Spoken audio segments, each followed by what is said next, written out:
que você faria se precisasse abandonar seu bebê para salvá-lo? Uma mãe enfrentou o impensável ao colocar seu filho em um cesto nas águas do Nilo. O que Joquebede nunca revelou sobre aquele dia mudará completamente sua visão desta história bíblica. Na manhã seguinte, a primeira luz do amanhecer encontrou Joquebede de joelhos. A cesta estava pronta, forrada com tecido macio, impermeável às águas que poderiam engolir sua esperança. Ela contemplava sua criação com os olhos marejados. O pequeno barco de juncos parecia frágil demais para carregar o peso de seu coração. Miriam, sua filha mais velha, entrou silenciosamente no aposento e tocou o ombro da mãe. "Os soldados estão se aproximando do nosso bairro", sussurrou ela, seu jovem rosto marcado por uma maturidade forçada pelo sofrimento. "Então chegou a hora", respondeu Joquebede, sua voz tão firme quanto suas mãos tremiam. "O Senhor disse: eu estarei contigo e te guardarei por onde quer que fores", como nos lembra Gênesis capítulo 28, versículo 15. Devemos confiar nessa promessa agora. O bebê dormia, alheio ao destino que o aguardava. Joquebede o embrulhou em tecido de linho, beijando sua testa uma última vez em casa. Como uma flor sendo arrancada do próprio jardim, ela sentiu seu coração se partindo enquanto o colocava na pequena arca. Anrão segurou as mãos da esposa. "Está fazendo o que é necessário", disse ele, embora seu olhar traísse a dúvida que também o consumia. "Mas entregar nosso filho às águas." "Não às águas", corrigiu Joquebede, "mas às mãos do Eterno. Quando passares pelas águas, eu serei contigo, e quando pelos rios, eles não te submergirão", como promete Isaías capítulo 43, versículo 2. A família se moveu como sombras pela cidade ainda adormecida. Miriam seguia alguns passos atrás, com instruções para observar o destino da pequena embarcação.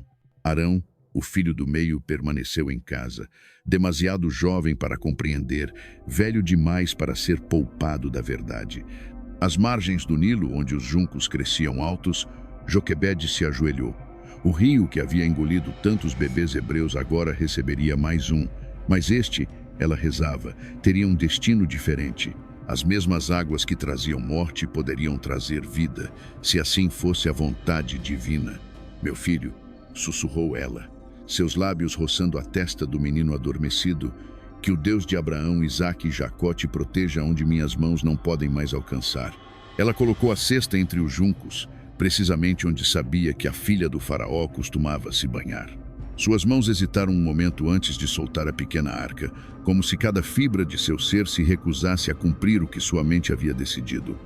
"Como uma mãe consola seu filho, assim eu vos consolarei", lembrou-se das antigas palavras, registradas mais tarde em Isaías capítulo 66, versículo 13. A cesta balançou suavemente sobre as águas. Joquebede se forçou a recuar, cada passo para longe de seu filho como uma agulha em seu coração.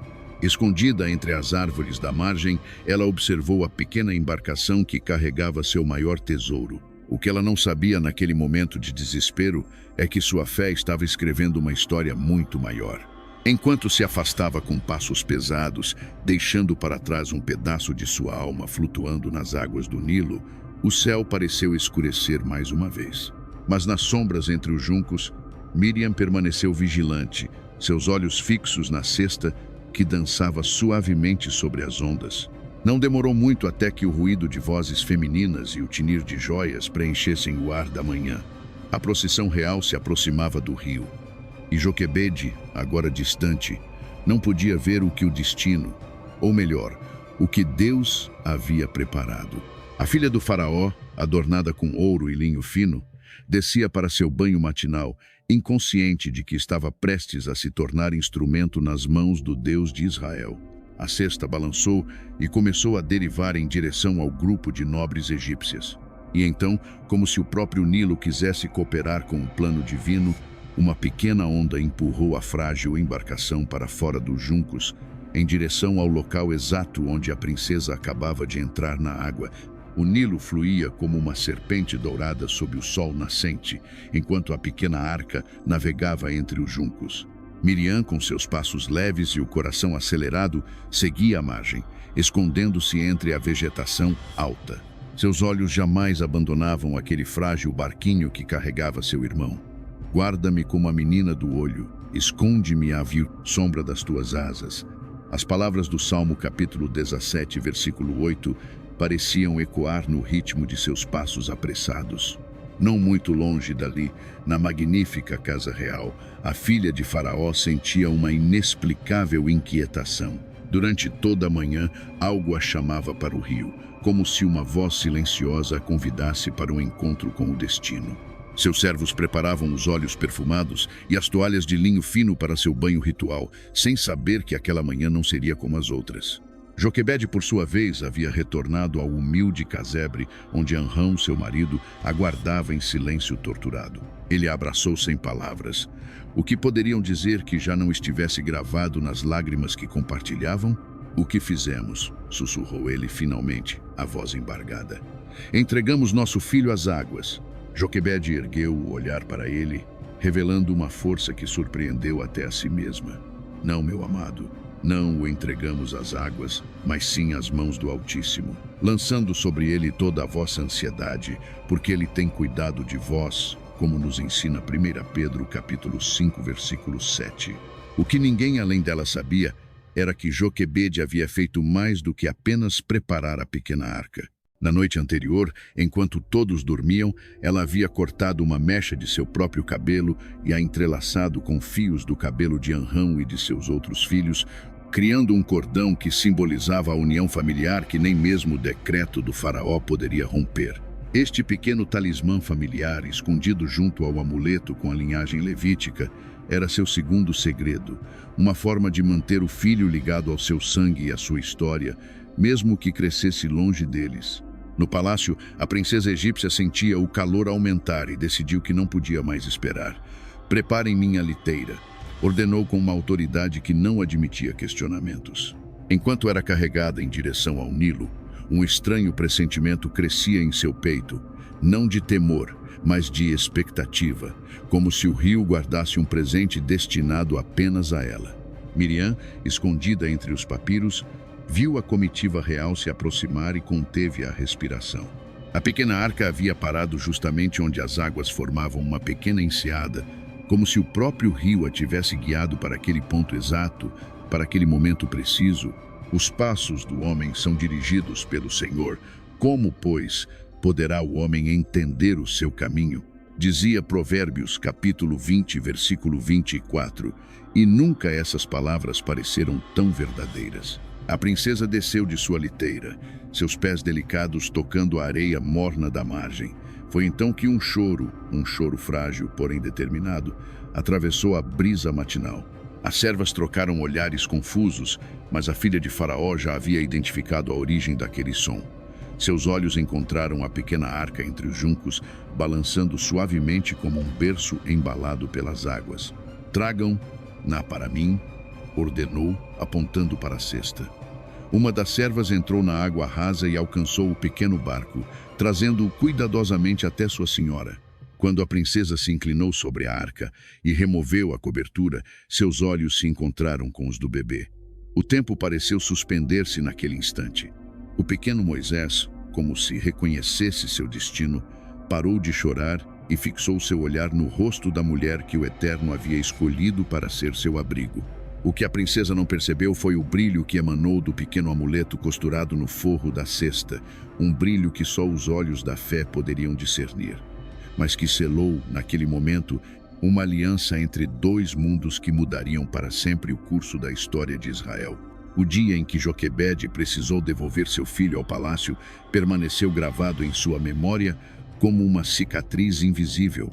Moisés, agora com aproximadamente 4 anos, olhou-a com aqueles olhos profundos que pareciam carregar a sabedoria de gerações. "Por que choras, minha ama?", perguntou ele, tocando-lhe o rosto com dedos pequenos, enquanto ela arrumava suas vestes para apresentá-lo formalmente como filho da filha de Faraó. "As águas profundas não podem apagar o amor, nem os rios afogá-lo", como diz Cântico dos Cânticos, capítulo 8, versículo 7. E assim era o amor de Joquebede, inextinguível, mesmo diante da separação iminente. Ela ajustou o colar egípcio no pescoço do menino, enquanto sussurrava uma última história sobre José, que também vivera entre estrangeiros sem perder sua identidade. "Lembra-te, meu filho, que mesmo quando estiveres vestido em linho fino e cercado de ouro, teu coração pertence ao Deus de nossos pais, disse ela, verificando se ninguém da corte os observava. O menino assentiu com uma seriedade que não pertencia à sua idade. No corredor do palácio, um sacerdote egípcio observava Moisés com interesse peculiar. Algo no andar do menino, na forma como seus olhos examinavam os hieróglifos nas paredes, sugeria uma inteligência que poderia ser moldada para servir aos deuses do Egito. O que o sacerdote não sabia era que nas noites anteriores, Joquebede havia feito Moisés repetir os nomes dos patriarcas até que o soubesse tão bem quanto seu próprio nome egípcio. Ainda que eu andasse pelo vale da sombra da morte, não temeria mal algum, porque tu estás comigo, recitou Joquebede para si mesma, palavras que séculos depois seriam escritas em Salmos capítulo 23, versículo 4, mas que já viviam no coração dos que confiavam no Deus de Israel. Aquela separação era seu vale da sombra, entregar seu filho aos costumes e à religião que oprimiam seu povo. Naquela noite, enquanto a lua lançava sombras alongadas sobre a humilde habitação em Gósen, Joquebede reuniu Arão e Miriam. Vosso irmão agora pertence a 2 mundos, explicou ela, e isto é parte do plano que ainda não podemos compreender. Miriam, já mostrando a determinação que a acompanharia por toda a vida, perguntou, mas como ele se lembrará de quem é? Como não esquecerá nosso Deus quando estiver cercado por tantos deuses falsos? Joquebede sorriu, revelando então um segredo que nem mesmo Arão conhecia. Durante os anos em que amamentara Moisés no palácio, ela havia costurado nas bainhas de suas vestes pequenos símbolos, marcas quase imperceptíveis que contavam a história da criação, do dilúvio e da promessa feita a Abraão. Pois onde estiver o teu tesouro, ali estará também o teu coração. Palavras que ecoariam séculos depois em Mateus capítulo 6, versículo 21. Joquebede sabia que o verdadeiro tesouro que deixara para Moisés não estava nas joias do palácio, mas nas histórias e nas promessas divinas plantadas em seu coração. Os anos se passaram. Joquebede observava de longe, através dos relatos de servos e das ocasionais visitas de Miriam ao palácio, o crescimento de seu filho. Ele aprendia os segredos da corte, a escrita hieroglífica, a astronomia e as artes da guerra. Tornou-se habilidoso como poucos, ganhando o favor do próprio faraó, que via nele um possível sucessor. O que ninguém suspeitava era que nas raras noites em que Moisés conseguia escapar sorrateiramente do palácio, ele se encontrava com seu irmão Arão, que complementava seus ensinamentos sobre a fé de seus antepassados. Como o ferro afia o ferro, assim o homem afia o rosto do seu amigo, como diz Provérbios capítulo 27, versículo 17. Esses encontros secretos moldavam a consciência do jovem príncipe, criando nele uma dualidade que um dia explodiria como uma tempestade contida por tempo demais. Certa manhã, quando Moisés já havia completado 20 anos, um mensageiro bateu à porta de Joquebede. Pálido e ofegante, ele trazia notícias alarmantes. O príncipe hebreu havia sido visto observando o sofrimento dos escravos com expressão de fúria crescente. Os olhos de teu filho queimam como brasas quando vê o açoite sobre as costas de nosso povo, disse o mensageiro. Temo que sua compaixão possa custar-lhe a vida. Joquebede sentiu o coração apertar. O destino começava a se desenrolar, e ela temia o preço que seu filho pagaria pela semente de justiça que ela mesma plantara em seu coração. O que ela não sabia era que naquele exato momento, Moisés caminhava entre os campos de trabalho, onde um capataz egípcio erguia o chicote contra um velho hebreu que mal conseguia erguer seus tijolos. E dentro do príncipe do Egito, algo ancestral despertava com força devastadora. A lua crescente derramava sua luz prateada sobre o deserto quando Moisés, de joelhos trêmulos, segurou o pequeno amuleto entre os dedos. O metal frio parecia queimar sua pele enquanto os olhos de Joquebede, brilhantes como estrelas no céu egípcio, transmitiam silenciosamente 4 décadas de orações não pronunciadas. Meu filho, sussurrou ela, sua voz carregando o peso dos anos e da sabedoria. Teu destino foi escrito nas águas do Nilo antes mesmo de conheceres teu nome verdadeiro. Moisés contemplou as rugas no rosto daquela que o mundo não sabia ser sua mãe. A vida no palácio lhe dera privilégios, mas jamais preenchera o vazio inexplicável que habitava seu peito. Como diz Eclesiastes capítulo 3, versículo 11, Deus pôs no coração do homem o anseio pela eternidade. Mesmo assim, este não pode compreender inteiramente o que Deus fez. Por que agora, mãe? Perguntou ele, a palavra mãe saindo de seus lábios como um segredo sagrado. Por que revelar tudo quando devo partir para sempre? Joquebede tocou a cicatriz na palma da mão do filho, marca deixada por um acidente de infância que apenas ela e Miriam conheciam. Porque o Senhor executa justiça e juízo a todos os oprimidos, como ensina Salmos capítulo 103, versículo 6. E tu, meu filho, serás o instrumento dessa justiça. A caverna estava fria, mas uma gota de suor escorreu pela têmpora de Moisés. O sangue do capataz egípcio ainda parecia manchar suas mãos, e o medo da perseguição fervia em seu estômago. Como posso liderar quando minhas mãos estão manchadas de sangue? Como posso representar justiça quando cometi injustiça? Joquebede sorriu com a sabedoria que só as mães possuem, aquela que enxerga além do presente, além das falhas, além do visível.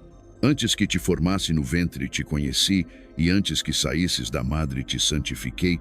Citou ela as palavras de Jeremias capítulo 1, versículo 5, embora ainda não tivessem sido escritas. Teu erro não define teu chamado. Ela então abriu um pequeno saco de couro que carregava junto ao peito e revelou um frasco de óleo de mirra. Este óleo foi passado de geração em geração desde os dias de Abraão. Eu escondi quando os egípcios começaram a nos oprimir. Com mãos gentis que um dia teceram um cesto à prova d'água, Joquebede derramou algumas gotas sobre a cabeça do filho. O aroma pungente preencheu a caverna como uma presença invisível, invocando memórias ancestrais que Moisés nunca vivera, mas que de alguma forma reconhecia. Eu tinha um sonho recorrente, confessou Moisés, enquanto o óleo descia por sua testa. Um arbusto em chamas que não se consumia, chamando meu nome. Os olhos de Joquebede se arregalaram, e ela deixou escapar um suspiro que parecia conter décadas de expectativa. Como está escrito em Isaías capítulo 30, versículo 21, os teus ouvidos ouvirão uma palavra vinda de trás de ti. Este é o caminho, andai por ele. Foi então que Moisés notou algo incrustado no amuleto, um símbolo que parecia familiar, embora jamais o tivesse visto. O que significa esta marca? Joquebede olhou para a entrada da caverna, como se temesse que mesmo as paredes pudessem ouvir. É o símbolo do nosso Deus, o Deus de teus pais, Abraão, Isaque e Jacó. Os egípcios têm muitos deuses, mas nós temos aquele que é. Ela aproximou-se mais, sua voz quase inaudível. Quando eu te coloquei naquela cesta, fiz um juramento. Se o Deus de nossos antepassados te salvasse, eu saberia que ele não havia esquecido o seu povo. E agora sei que ele não apenas te salvou, ele te preparou. Passos distantes ecoaram na entrada da caverna. Alguém se aproximava. Joquebede rapidamente segurou as mãos do filho. Há mais que precisa saber sobre teu nascimento, sussurrou ela urgentemente. Sobre a profecia que os sábios do faraó fizeram quando as estrelas anunciaram tua chegada e sobre o juramento que teu pai biológico, Anrão, fez antes de morrer. Joquebede, a mãe que salvou Moisés e o segredo que ela nunca contou, o desfecho da história, enquanto Moisés crescia no palácio egípcio como filho da filha de Faraó, Joquebede continuava sua vida com Anrão, criando Arão e Miriam. Seu coração de mãe, porém, permanecia ligado ao filho que ela entregara às águas do Nilo, confiando na promessa de Deus. Anos se passaram. No palácio, Moisés aprendia toda a sabedoria dos egípcios, conforme está escrito em Atos capítulo 7, versículos 21 e 22. Tendo sido ele exposto, a filha de Faraó o recolheu e o criou como seu próprio filho. Assim Moisés foi educado em toda a sabedoria dos egípcios e veio a ser poderoso em palavras e obras. O segredo que Joquebede nunca contou publicamente era que, durante aqueles anos de separação, ela jamais deixou de orar por seu filho. Em suas orações silenciosas, ela pedia a Deus que preservasse no coração de Moisés a semente da fé no Deus de seus antepassados, mesmo enquanto ele crescia em um ambiente pagão. Um dia, quando Moisés já era adulto, ele saiu para observar o sofrimento de seu povo. Foi então que algo extraordinário aconteceu. Ao ver um hebreu sendo maltratado por um egípcio, uma indignação profunda surgiu em seu coração, uma indignação que não podia ser explicada pela educação egípcia que recebera, mas que vinha de um lugar mais profundo, plantado por Deus através das orações de sua mãe biológica. As orações de Joquebede começaram a ser respondidas quando Moisés preferiu ser maltratado com o povo de Deus a usufruir prazeres transitórios do pecado, como nos ensina Hebreus capítulo 11, versículo 25. Quando Moisés fugiu para Midian após defender um hebreu, Joquebede recebeu a notícia com um misto de preocupação e esperança. Ela reuniu sua família e disse: "O Senhor não abandonou nosso filho. Assim como o salvou das águas quando era bebê, Ele o guiará agora pelo deserto da vida." Durante os 40 anos em que Moisés esteve em Midian, Joquebede envelheceu, mas sua fé permaneceu inabalável. Embora a Bíblia não mencione explicitamente, é possível que ela tenha partido deste mundo antes de ver seu filho retornar como libertador. No entanto, seu legado permaneceu. Quando Moisés finalmente retornou ao Egito para libertar o povo, Arão e Miriam, agora mais velhos, reconheceram nele não apenas o líder enviado por Deus, mas também o irmão que sua mãe havia entregue às águas com fé. Foi então que compartilharam com Moisés o segredo guardado por tantos anos, as orações incessantes de sua mãe e a confiança inabalável de que Deus tinha um propósito para sua vida. Com lágrimas nos olhos, Moisés compreendeu que sua identidade e chamado não eram frutos do acaso, mas parte do plano divino, nutrido pelas orações de uma mãe que nunca desistiu. Esta revelação fortaleceu ainda mais sua determinação em cumprir a missão que Deus lhe confiara. Após a libertação do Egito, quando o povo atravessou o Mar Vermelho, Miriam, a irmã que uma vez vigiara o cesto de seu irmão bebê nas águas do Nilo, pegou seu tamborim e liderou as mulheres em danças de celebração, como registra Êxodo capítulo 15, versículos 20 e 21. No deserto, em momentos de dificuldade, Moisés frequentemente buscava força na memória de sua mãe Joquebede. Embora ela nunca tenha contado publicamente seu segredo, seu ato de fé ao entregar o filho às águas se tornou um símbolo para todo o povo de Israel, sobre como confiar em Deus mesmo nas circunstâncias mais impossíveis. Anos mais tarde, quando Moisés recebeu as tábuas da lei no Monte Sinai, ele compreendeu plenamente o valor do 5º mandamento. Honra teu pai e tua mãe, para que se prolonguem os teus dias na terra que o Senhor teu Deus te dá. Êxodo capítulo 20, versículo 12. Para Moisés, estas palavras tinham um significado especial. Ele honrava não apenas a mãe que o criara no palácio, mas também aquela que o entregara a Deus com fé.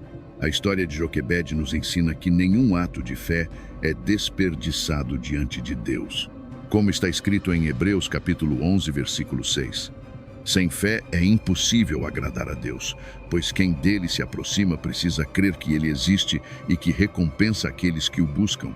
O legado de Joquebede continuou através de seus 3 filhos Moisés, o libertador, Arão, o primeiro sumo sacerdote, e Miriam, a profetisa. Todos eles carregavam em si a semente da fé plantada por uma mãe que confiou no Senhor mesmo quando tudo parecia perdido.